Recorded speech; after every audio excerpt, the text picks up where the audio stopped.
اعوذ باللہ السمیع العلیم من الشیطان الرجیم بسم اللہ الرحمن الرحیم۔ ناظرین،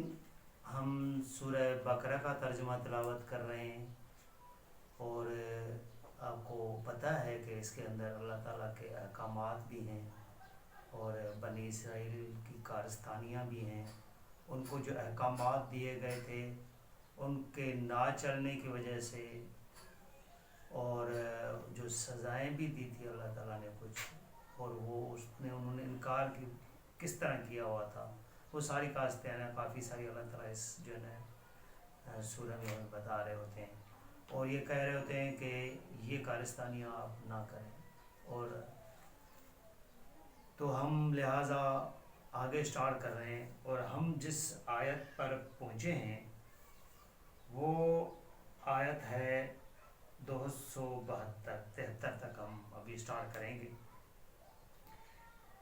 اور خرچ کرو ایسے حاجت مندوں پر جو رکے بیٹھے ہیں اللہ کی راہ میں۔ اللہ تعالیٰ یہاں بتا رہے ہیں کہ خرچ کیسے کرنا ہے، میری راہ پہ کیا کیا دینا ہے۔ پھر اب یہ بتا رہے ہیں کہ خرچ کرو ایسے حاجت مندوں پر جو رکے بیٹھے ہیں اللہ کی راہ۔ حاجت مندوں میں جس کی ضرورت ہے، نہیں طاقت رکھتے چلنے پھرنے کی زمین میں، ان کے پاس طاقت نہیں ہے، کوئی مجبوری ہے، وہ کسی بھی مجبوری کی وجہ سے ہو سکتا ہے، زمین میں سمجھتا ہے انہیں ایک ناواقف آدمی خوشحال۔ مثلا ان کی اللہ تعالیٰ پہچان ہی بتا رہے ہیں کہ وہ کپڑوں میں آپ کو ایسے لگیں گے جیسے بالکل یہ ٹھیک ٹھاک بندہ ہے،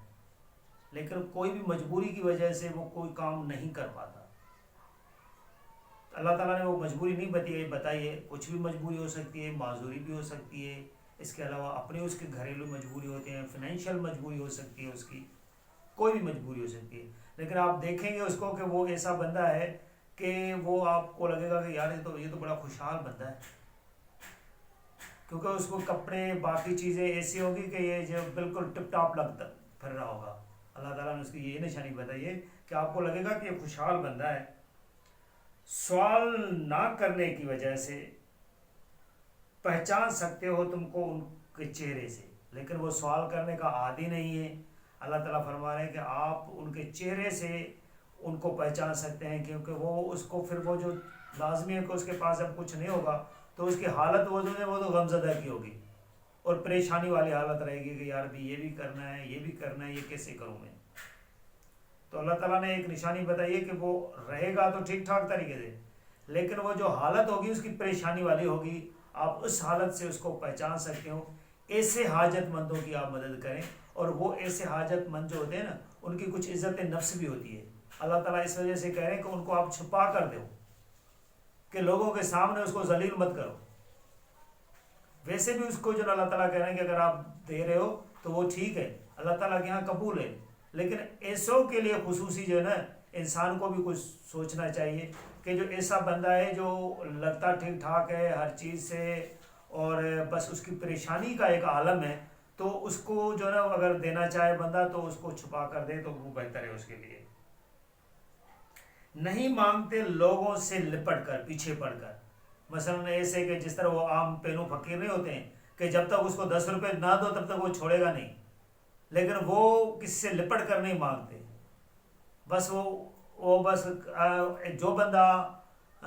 کہنے سے شرما رہا ہو سارا کچھ تو وہ لپٹ کر کیسے مانگ سکتا ہے؟ نہیں۔ اور جو بھی خرچ کرو گے تم کوئی مال، بے شک اللہ اسے جانتا ہے۔ یعنی آپ جو بھی کچھ خرچ کرو گے، کچھ دو گے، اللہ تعالیٰ فرما رہا ہے مجھے پتہ ہے۔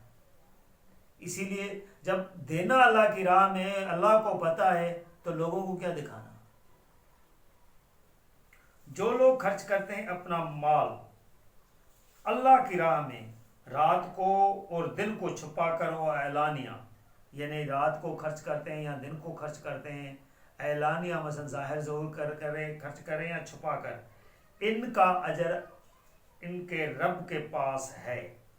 اللہ تعالیٰ فرمایا ان کا اجر ہے، ان کو میں ثواب دوں گا، ان کے گناہوں کو میں مٹاؤں گا، مثلا ان کا صلہ ان کو ملے گا، اور نہ کوئی خوف ہے ان کے لیے اور نہ وہ غمگین ہوں گے۔ ان کو اس دن نہ کوئی خوف ہوگا اور نہ وہ غمگین ہوں گے۔ جو لوگ کھاتے ہیں سود، اللہ تعالیٰ پھر ابھی آتے ہیں کہ جو لوگ سود کھاتے ہیں، سود کا یہ مطلب ہے کہ جو پیسے بھی بندہ پیسہ لے رہا ہوتا ہے، جس کو انگلش میں آپ بولے تو انٹرسٹ بولے، جو لوگ انٹرسٹ کھا رہے ہیں، سود کھا رہے ہیں، اٹھیں گے روز قیامت ایسے جیسے کسی شخص کو شیطان نے چھو کر باولا کر دیا ہو۔ ناظرین، یہ آیت جو ہے، یہ آیت بہت ہی خاص ہے، اور اس آیت کو سمجھانے کے لیے مجھے بھی کچھ اور جگہوں سے آپ کو حوالات دینے پڑیں گے، اور وہ حوالے جو ہیں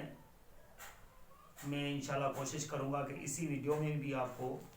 کور کر لوں۔ تو اگر میں اس ویڈیو میں نہ کور کر سکا تو اسی کے لیے میں ایک اور ویڈیو بناؤں گا علیحدہ، اس ویڈیو میں آپ دیکھ لینا، سن لینا کہ یہ جو اللہ تعالیٰ فرما رہے ہیں کہ شیطان نے چھو کر اسے باولا کر لیا ہے، کہ ایک جس طرح وہ لوگ کر رہے ہوتے ہیں نا کہ شیطان اس کے اندر چلا گیا، جن اس کے اندر چلا گیا، اندر چلے جانے کی تو کوئی بات ہی نہیں ہو رہی ہے یہاں، کہ شیطان نے یا جن نے کسی کے جسم کے اندر جا کے گھر بنا لیا ہو، بھی وہ نکل نہیں رہا ہو، اور یہ دیکھو کہ کتنے جو ہے وہ پیر جو گھوم رہے ہوتے ہیں ایسے جو ہے بس بنے ہوئے ہیں کہ بھائی اس کا میں نے جن نکال لیا، یہ کر دیا، وہ کر دیا۔ یہ کوئی بات نہیں ہے، پورے قرآن کے اندر ایسا کوئی نہیں ہے کہ کسی کے اندر جن چلا جائے، یہ طاقت اس کے اندر ہے ہی نہیں۔ یہ طاقت اگر جن کو پتہ چل جائے کہ میں کسی کے اندر جا کر بس جاتا ہوں، تو یہ جن جو ہے نا یہ اس طرح باہر گھوم ہی نہیں، ہر بندے کے اندر گھوم بیٹھ جائے۔ یہ ان لوگوں نے باقی لوگوں کو بیوقوف بنایا ہوا ہے، اور کچھ لوگ ایسے ہوتے ہیں کہ بس وہ ان کی مجبوری اپنی جگہ پہ، وہ اس طرف پھر ایسے بندوں کے جو ہے نا وہ پھر جو ہے نا ہتھے لگ جاتے ہیں۔ پورے قرآن کے اندر کوئی ایسا نہیں ہے، یہ چھو کر ہے، یعنی کسی کے ساتھ چمٹ جانے کا مطلب یہ ہوتا ہے کہ جس طرح ایک کتا کسی کو پڑ جاتا ہے، ابھی کسی کو اگر مل گیا کوئی، اس نے کوئی جو ہے نا وہ، پھر میں آپ کو بتا دوں گا کہ یہ جو ہے نا یہ لینگویج ہے، یہ لینگویج ایسے استعمال ہو رہی تھی، شروع سے ایسے استعمال ہو رہی تھی، اور اللہ تعالیٰ نے بھی انسان کو اسی کے لینگویج کے اندر سمجھایا ہے۔ تو چھو کر کا مطلب کیا ہے، یہ تھوڑا سا تفصیلی کام ہے بتانا، یہ میں انشاءاللہ آپ کو اس کے بعد جو دوسری ویڈیو ہوگی میں اس پہ یہ آیت اٹھا کے آپ کو اچھی طرح بریف کروں گا، جس میں نے آپ کو قرآن شریف سے اور بھی حوالے دینے ہیں آپ کو سمجھانے کے لیے کہ آپ کو اچھی طرح کی بات سمجھ میں آ جائے۔ لہٰذا ابھی میں اس آیت کو کمپلیٹ کر رہا ہوں۔ یہ حال اس لیے ہوگا کہ کہتے ہیں کہ آخر تجارت بھی تو سود ہی کی مانند ہے۔ اللہ تعالیٰ فرماتا ہے میں نے ان کو یہ حالت کیوں بنانی ہے، یعنی ان کو ایسا پاگل باولا کیوں بنانا ہے کہ وہ کہتے ہیں کہ جو تجارت ہم کر رہے ہیں نا وہ بھی سود کی مانند ہے، کیونکہ اس سے بھی فائدہ ہوتا ہے، لیکن اس کا فائدہ کچھ اور طریقے کا ہوتا ہے۔ بندہ لے آتا ہے، خرچہ کرتا ہے، رکھتا ہے، ٹائم ضائع کرتا ہے، پھر 2-4 پہ اپنے اس کا فائدے کے رکھنے ہیں، تبھی جا کر اس سے گھر کا خرچہ بھی چلے گا، سارا کچھ کام ہوگا۔ سود کا تو یہ ہوتا ہے کہ پیسے دیے، بیٹھ گیا، ابھی اگلے والے بندے کو بیچارے کو نقصان ہو جائے تو پھر کیا کرے گا، اس نے تو اس کو بڑھاوا دینا ہی دینا ہے۔ تو اللہ تعالیٰ نے کہا کہ یہ میں حالت اس وجہ سے کہہ رہا ہوں کہ وہ بات کو سمجھ نہیں پا رہے ہیں، بس وہ تجارت کو سود کے ساتھ ملا رہے ہیں، تو اسی لیے میں نے ان کو کیا کرنا ہے، باولا بنا دینا ہے۔ حالانکہ حلال کیا ہے اللہ نے تجارت کو اور حرام کر دیا ہے سود کو۔ اللہ تعالیٰ نے یہاں کلیئر بتا دیا ہے کہ میں نے تجارت کو حلال کیا ہے کیونکہ اس کے ساتھ کچھ اور چیزیں لگی ہوتی ہیں، سود کو بس میں نے حرام کر دیا ہے۔ آپ کو فائدہ ہو نہ ہو، آپ نے یہ نہیں سوچنا۔ جب ایک چیز کو اللہ تعالیٰ نے حرام قرار دے دیا، پھر مسلمان کا کام نہیں ہے کہ اس کو ساتھ چمٹ جائے، یہ اسی طرح چمٹنا ہے جس طرح شیطان چمٹ جاتا ہے نا، وہ بس ایسے چمٹتے ہیں، چمٹنے کا کچھ اور مطلب ہوتا ہے۔ تو یہ چیز آتی ہے کہ اللہ تعالیٰ نے فرمایا کہ میں نے اس کو بس حرام قرار دیا ہے، آپ اس کے قریب مت جائیں۔ لہٰذا جس کو پہنچ گئی نصیحت اس کے رب کی طرف سے اور وہ باز آ گیا، تو اس کا ہے جو وہ پہلے لے چکا، یعنی جس کے پاس نصیحت آ چکی ہے یہ بات اس کو پہنچ گئی ہے، مسلمان ہو چکا ہے، تو اللہ تعالیٰ فرما رہے ہیں کہ ابھی جو ہے نا اس کا کام ہے کہ وہ چھوڑ دے باقی کام. ابھی جو پہلے جو اس نے کام کیے ہوئے تھے جس کو پتہ نہیں تھا، یعنی اس کے ساتھ مسلمان نہیں تھا یا جو بھی مسلمان ہے اس کو پتہ نہیں تھا، پہلے جو اللہ تعالیٰ کام بتا رہے ہیں کہ جو کر چکا ہے وہ کر چکا، باقی اب بھی وہ باز آ جائے. تو لہٰذا مسلمانوں کو بھی چاہیے جو ابھی سود وغیرہ لے رہے ہوتے ہیں، اگر وہ انہوں نے کو پہلے نہیں پتہ تھا کسی بھی حال میں کسی بھی وجہ سے، تو برائے مہربانی ابھی وہ اگر مسلمان بن کے اور اللہ تعالیٰ کا حلال کیا ہوا چیز اگر وہ کھانا چاہ رہے ہیں تو سود سے اپنے آپ کو باز رکھیں، اور معاملہ اس کا اللہ کے حوالے. اور یہ اللہ تعالیٰ یہ جو پہلے لے چکا اس کا معاملہ اپنے حوالے کر رہے ہیں کہ آیا میں نے اس کو پھر کیا کرنا ہے اس کے لیے. اور جس نے پھر لیا سود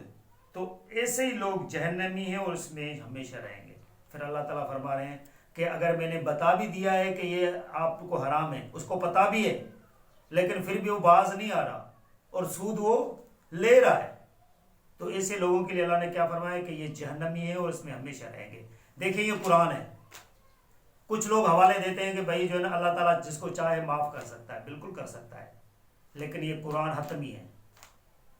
اس میں کہی ہوئی بات اللہ کے خلاف نہیں جائے گی. یہ اللہ کا کلام ہے. اگر ایسی بات کوئی بندہ سمجھتا ہے تو اس کا مطلب ہے کہ اللہ تعالیٰ اپنی باتوں سے مکر جائے گا. پھر اللہ تعالیٰ اگر اپنی باتوں سے مکر جائے تو پھر کس پہ بندہ اعتبار کر سکتا ہے؟ تو یہ لہٰذا ایسی باتیں سوچنا اور کہنا بھی کفر ہے. تو جو بات اللہ تعالیٰ نے قرآن شریف میں کہہ دیے وہ کہہ دیے، اور اسی طرح ہی ہوگا. اس ایک آیت میں آتا ہے آگے چل کے میں آپ کو بتاؤں گا کہ اللہ نبی اس پہ شک نہیں کرنا، جو بات ہو گئی ہے وہ ہو گئی ہے. تو ایسی باتیں آپ کو شیطان ہی سجھاتا ہے، تو برائے مہربانی شیطان کو جھٹکیں اور قرآن کی طرف آ جاؤ. قرآن کیا کہہ رہا ہے اور قرآن کو حتمی بات مانو. قرآن کے لیے یہ مت سوچو کہ بس یہ ہوگا وہ ہوگا یہ ہوگا وہ ہوگا، یہ ہوگا وہ ہوگا آپ کو شیطان سجھا رہا ہے، اس پہ آپ مت جائیں. تو لہٰذا یہ میری ویڈیوز بھی شیئر بھی کریں، باقی لوگوں کو بھی بتائیں، قرآن خود بھی پڑھیں، اور جو میں نہیں بتا رہا ہوں اس پہ آپ سوچیں بھی، کیونکہ اللہ تعالیٰ نے دین پہ کوئی زبردستی نہیں رکھی ہے. مسلمان ہیں تو سوچیں، دین پہ کوئی زبردستی نہیں ہے. اگر مسلمان نہیں بننا چاہ رہے ہو تو پھر جو مرضی کرتے رہو، پھر نہ کسی پہ کسی نے کا زور نہیں ہوتا، کوئی کسی کو لاٹھیاں لے کر اس کے سر پہ نہیں کھڑا ہے. جزاک اللہ.